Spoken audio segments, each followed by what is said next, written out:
Nauwi naman sa pagpapaliwanag mula sa Land Transportation Office o LTO ang vlogger at driver sa viral video umano na paghahabol sa isang gasoline attendant matapos magpa-full tank.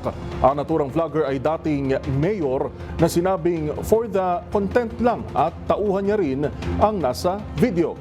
Ang mga detalye sa report ni Dustin Bayog.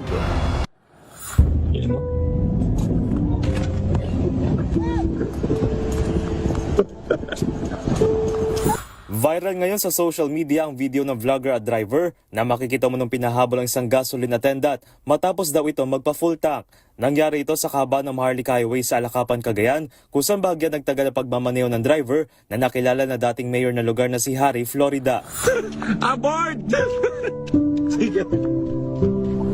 Dahil dito nilatagan ng driver at dalawa pang sangkot ng show cause order ng Land Transportation Office o LTO upang paliwanagin. Suspendido rin ang lisensya ng driver na 70 araw at isinalalim na sa alarm status ang sasakyan nito.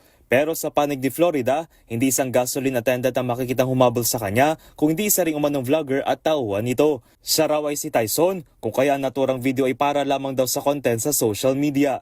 Ayon kay LTO Assistant Secretary Marcos Lacanilaw, tuloy ang paghingi dito ng paliwanag kay Florida na niya hindi nakatutuwa ang ganitong mga content, lalo na sa kinarap na krisis ng langis. Hamon nito sa mga vlogger na maging responsable sa kanilang mga content at huwag gawing tila laruan umano ang sinuman, kahit pa ito ay pamilya o empleyado. Sa ngayon deleted ang video ng insidente at wala pang nilalabas na pahayag si Florida.